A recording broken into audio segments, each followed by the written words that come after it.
As the saying goes, there are no permanent friends or foes in politics, and Tamil Nadu is no exception either. And also mainly because it's poll bound, where new marriages of convenience will be solemnized only to perhaps end in disasters. But the latest political churn from Tamil Nadu still comes as a huge surprise. The AIADMK, already battling internal revolts, has been hit by fresh shocks. Expelled AIADMK strongman Sengottaiyan has triggered intense political speculation after resigning as MLA on 26th of November, which is today, a day before the buzzed about possibility of him joining actor-politician Vijay's Tamiliga Vetri Kazhagam or TVK. Elected from Gobichettipalayam, Sengottaiyan handed over his resignation letter to Speaker M. Appavu at the Secretariat. The move comes under the shadow of the 10th schedule, the anti-defection law which empowers the Speaker to act against legislators who switch sides after being elected. But the real churn, ladies and gentlemen, is purely and only political. Sengottaiyan's ties with AIADMK chief Edappadi Palaniswamy have been deteriorating for months now. He was first stripped of all responsibilities in September after publicly challenging the leadership and demanding the return of expelled leaders like Shashikala and also TTV Dinakaran. In October, he was expelled a day after he met VK Sasikala, O. Pannirselvam and TTV Dinakaran at the Muthuramalinga Devar Guru Pujai. 9-time MLA and loyalist of the late Chief Minister Jayalalitha Jairam, Sengottaiyan has held key portfolios from transport to IT.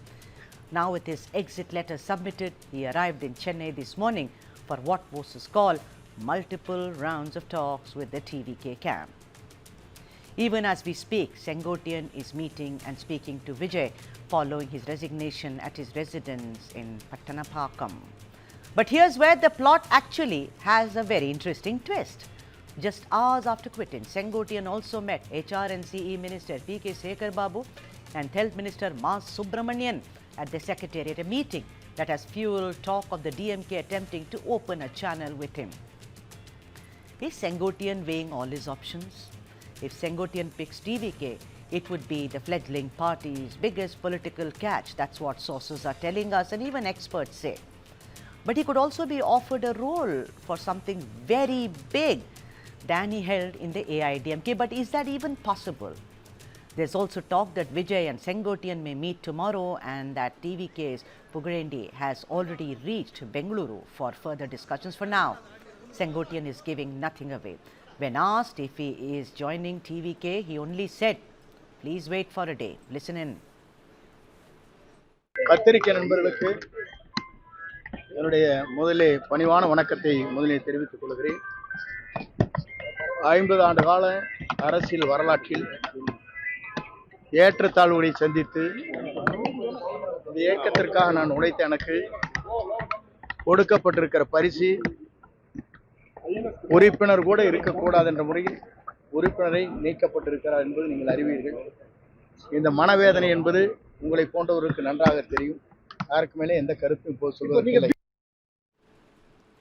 And that sets up the question shaping Tamil Nadu's politics for this week. There will be a lot of changes, of course, even as we hurtle closer towards the election dates. Which way will this man, Sengottaiyan, sway? We have an expert who perhaps can decode this for us, Dr. R.K. Radhakrishnan, who is a veteran journalist and political analyst. Thank you so much, Doctor, for joining us. Doctor seems like a very astute politician because he also, the word manavedane, which is, that my heart hurts, is also an emotional plea. Apart from that, seems like he's keeping all his options open because one doesn't understand. He had a 45-minute long meeting with Appavu, the speaker, Mas Subramanian, and of course Sekhar Babu. But he is also, even as we speak, meeting with Vijay. What is brewing according to you? Yeah, obviously, the fact that he has given up his MLA position is very clear indication that he is moving on from the ADMK. There is no rapprochement possible. He has tried to bring together, in fact, one of the roles that he had taken on for himself is to bring together all the ADMK factions into won ADMK and then fight the elections. With that, he tried approaching the BJP leadership.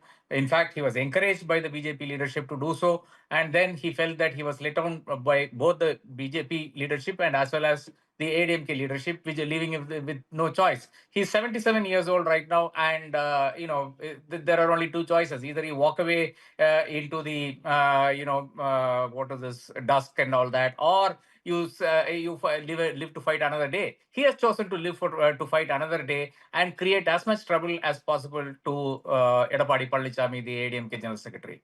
RK sir, I also have, a couple of questions in the sense that we know that he has the Congo region, is his bastion, and AIADMK has always been strong there. DMK has not fared very well. If you look at 2021, sir, and please correct me if I'm wrong, it got around 4 to 5 seats. AIADMK aced it with 9. Also, that is their bastion. The man knows the region like no other. So, if he's being wooed by the DMK, then obviously it is to strengthen their presence in that area, Congo region. If you look at TVK, which is a fledgling party, which doesn't have any experience whatsoever, he is a great asset because let's not forget, when he was with Jayalalitha and later with Sasikala also, the man is supposed to be an expert with, how to organizing a party, booth level coordination, etc. So it is win-win for Mr. Sengottaiyan. Yeah, I would put it slightly differently. Yes, we would have heard, people from one company, giving an interview to another company, and taking that appointment order and going back to the parent company and saying, "Look, unless you give me a 30% hike, I'm not going to join you." I think that's what the DMK has effectively done. Obviously, it doesn't want Sengottaiyan in its fold because of the fact that there is a Sindhil Balaji, there is a Selva Ganapati, all people from the AIADMK, as well as its own leaders in the Western region. As you rightly pointed out, DMK is not very strong in the Western region, but it has brought in enough people to strengthen the party in the West. And there is, of course, A. Raja in Nilgiris and so on and so forth. So what the DMK has practically done, as you rightly pointed out, with two ministers meeting Sengottaiyan right now, is to hike up his price when he goes to the TVK. Probably he'll get something better. In case he doesn't get what he wants in the TVK, he might still consider his options. And Sengottaiyan, for once, is playing all the cards very close to his chest right now. He's not revealing anything.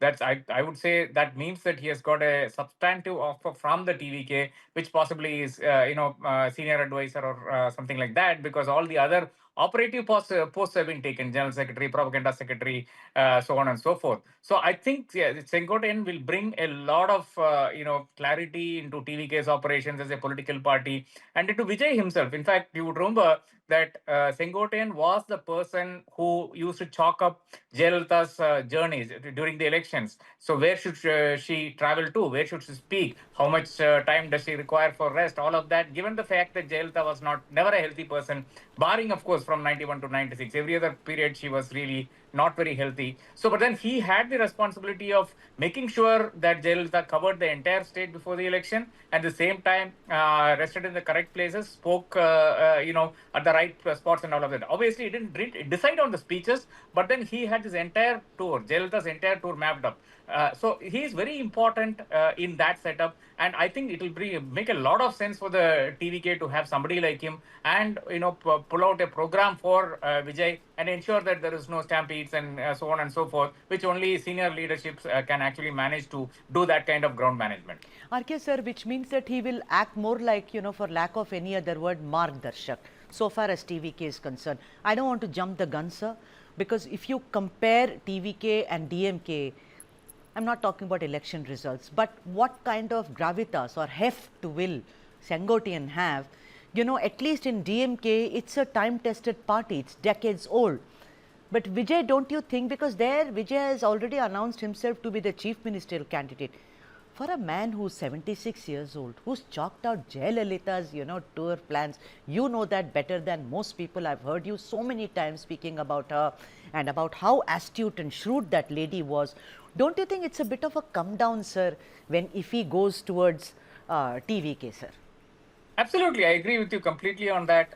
The point is that how much does bitterness make you want to get back at a person? I think that's the main question. And I think most politicians, regardless of age, 76, 77 or whatnot, they are still they're still children. And what Sengottaiyan essentially is doing is to get back at Edappadi Palanichami, because you would remember that Edappadi Palanichami, in a public meeting where two TVK flags were seen, said something like, you see, this is a, Ariguri, this is a signal that TVK is drifting towards AIADMK. Now, Sengottaiyan, if he joins the TVK tomorrow, and I think it will, and it's also very important to note that tomorrow is this huge celebration planned for Udayanidhi's birthday, who is being anointed as the next, in line for the chief ministership. So, Vijay also is playing it very astutely, very well. In fact, 27th, it is actually spoiling the party that Vijay and Udayanidhi and his entire folk and MK Stalin all wanted